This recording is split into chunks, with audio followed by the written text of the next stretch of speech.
Hey, Shalom Akim, Shalom Akim, Shalom Akim.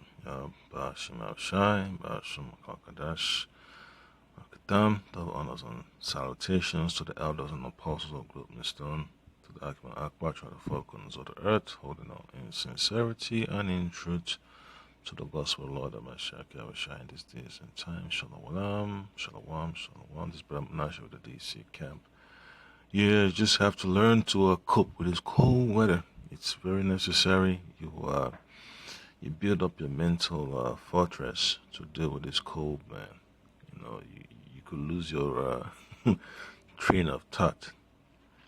The motion of progress. If you keep on focusing on, oh, it's too cold, I can't do this, I can't do that. That's not the mindset you're supposed to have. You're supposed to have that spirit of possibility that you have what it takes to take the first step. That's all you need to do, man. The first step is all you need to think about. All right, that's how you move forward. Just take the first step, and the rest will have to flow in the spirit of the Lord of Mashiach Yahushua and Bashim Hakadash. So this lesson is just to have another perspective of that CEO of United Healthcare getting eliminated off the face of the earth. It's just how the Lord set things up, man. When it's time for the man to be removed from off the face of the earth, it just shows you that his name came up before the Lord, and the Lord approved that this is the way he must be taken out, and that's just what it is. Somebody living in his elegance at the peak of his career, living a wealthy lifestyle. He didn't know that on that fateful day, it was gonna be when he took his last breath. And that's why, it's important, we look at these things through the lens of the Holy Scriptures. The Lord brings judgments upon the face of the earth. And, everyone has to be held accountable at some point.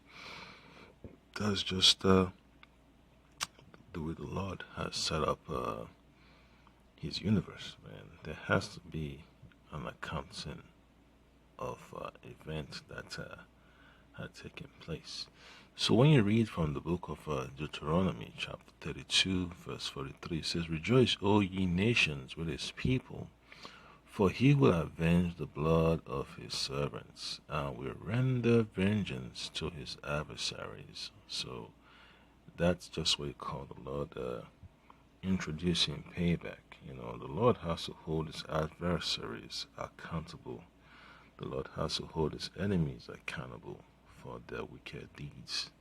So when there's oppression, Scripture tells you that marvel not that there's someone higher than the oppressors of the earth that is aware of that situation, that it is being handled. All right. So at the appropriate season, the judgment will be meted out.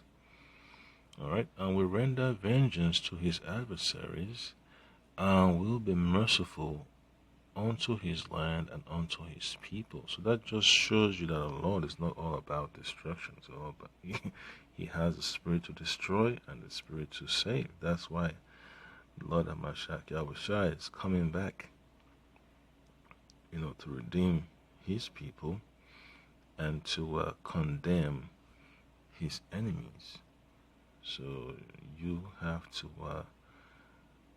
be ready, man, to see the heartache of the people, to see the sorrowfulness of people that the Lord has condemned. And you're also going to see the rejoicing of the people that the Lord has deemed worthy of his mercy. Okay, that's just what it is. So you have to accept that it's what we've been looking forward to. We're not easily caught up in that tit for tat spirit.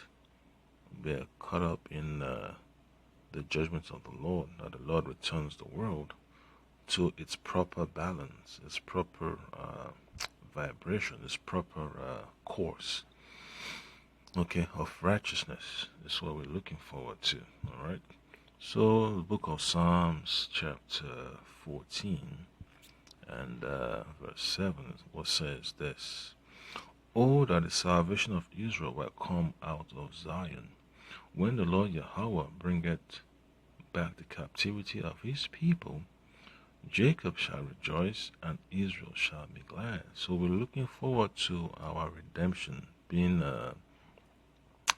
delivered out of captivity.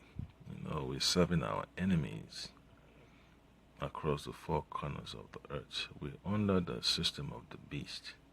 All right, we're under the image of the beast, and people are mourning and groaning to the Lord for deliverance, and that's why we are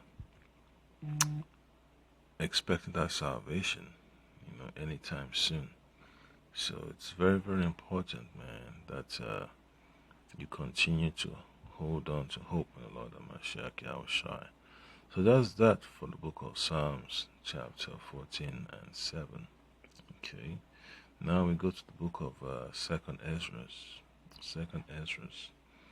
chapter 1 and 37.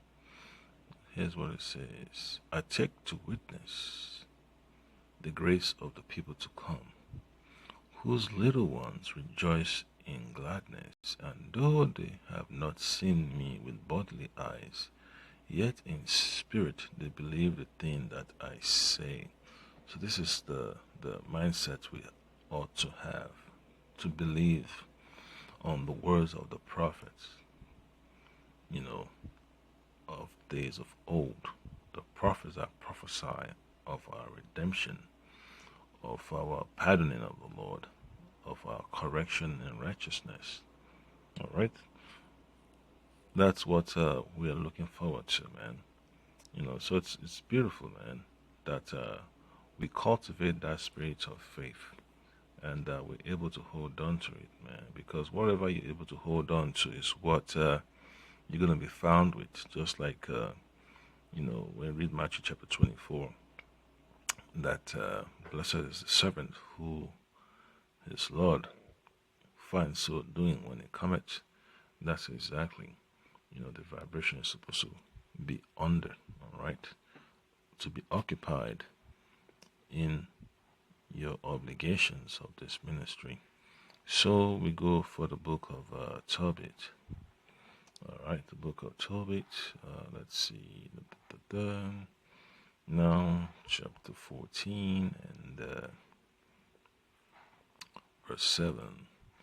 "So shall all the nations praise the Lord, and his people shall confess Yahweh Bashim Shai Bashim Gakadash, and the Lord shall exalt his people, and all those which love the Lord in truth and justice shall rejoice, showing mercy to our brethren."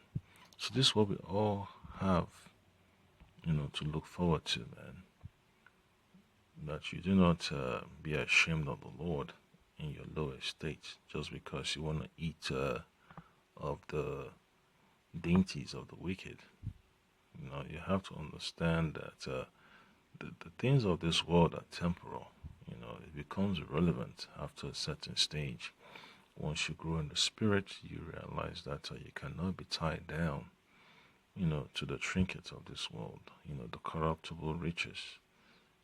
That's the reason why this CEO got whacked.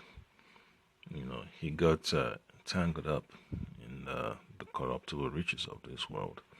And that just shows you that Esau's system is not built upon righteousness. Someone's just trying to cover up their acts. And that's why they have to, get rid of the links. That's just what it is. A lot of folks are thinking about, this company denied my coverage, did this to my family, denied. I'm like, well. That's just not a story they want people to run with. But in the whole essence of looking at the picture, the CEO didn't get there on his own will. You could tell he's not the one that built that company from the scratch. He's just what you call like a manager, like like a manager at Burger King. That's all it is. He works for the board of directors, the folks that pull the strings of power. So he's just the front man. So when the front man gets squashed, what else do you have to be looking at? It's like who is it working for? What has it been a part of? So the more you dig into what he's been doing, the more you have an understanding about why he was able to get away with a lot of things, because he was doing the bidding of his superiors. At any point in time, they could just decide that this is the way they want it to go, and that is it. And there's nothing that the NYPD will be able to do about it. When they get told, hey, it is what it is, it's still an open investigation. They just leave it open. Let the people keep on calling in and calling in and calling in, And that's how officers make their money, by racking in overtime. You need somebody to be manning the phones, who wants overtime tonight. Receiving tip, the tip hotline, and all that stuff. So that's how messed up ISO society is, man. It's like crabs in a barrel. They're willing to destroy each other to cover their own assets. So you just you understand, you learn, man. You don't want to be in the seat of the wicked, in the seat with the scornful. Scripture tells you about that, man, about the company you keep. So you just have to move on. You're looking for justice. You can't be buddy with the wicked when the spirit of justice, needs a fair trial. All right. So just wrap that up. Now, just a final precept will be from the book of Sirach. Sirach chapter 35. And then you read verse 18 and 19. And what does he say? For the Lord will not be slack, neither will the mighty be patient toward them, till he have smitten asunder the loins of the unmerciful, and repaid vengeance to the heathen. Yeah, so that's how the Lord set things up, man. The Lord has to create a situation whereby, folks like that has to be judged before the whole world. That's just how it is when you hear about all those folks getting judgment of the Lord. A lot of folks wonder why. Why did this happen? It's because the Lord had to create a scenario, an incident whereby somebody has to be judged. And a lot of Jakes have suffered at the hands of this insurance company and are still suffering. So it's just another way of the Lord creating an event whereby somebody has to fall. That one of Esau's prime puppets has to go, and that's just how it is. So it's still more, and the Lord has a special judgment for each and every one of them. So this is just a quick and easy way, to see the downfall of the enemy. But the grand downfall, is going to be seen before the whole world. All right, stones. Yep, just like this man got stoned from behind. Yeah, this judgment coming upon the face of the whole earth is going to be a huge stone coming upon the head of the super elites of Esau. All right. And right, and this is it. It says 18, Sirach 35:18, for the Lord will not be slack, neither will the mighty be patient toward him, till he have smitten in sunder the loins of the unmerciful, and repaid vengeance to the heathen, till he have taken away the multitude of the proud, and broken the scepter of the unrighteous. So it's about the destruction of Esau's power structure. It's about the destruction of Esau. It's just how it is, man. That the Lord has to tell the world what it's gonna do, and this is a clean example of the Lord making that declaration. Verse 19 says, till he have rendered to every man according to his deeds, and to the works of men according to their devices, till he have judged the cause of his people, and made them to rejoice in his mercy. So, the world has to be held accountable. That's just what the Lord is doing. He's setting the stage for accountability, to be recognized. And this is just what we're going to be seeing. All right. This is what you're going to be seeing on a regular basis. Okay. So that's upon the Hakim.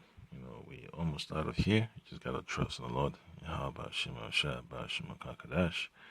That we continue to set up scenarios whereby our oppressors, will fall before our eyes. Shalom.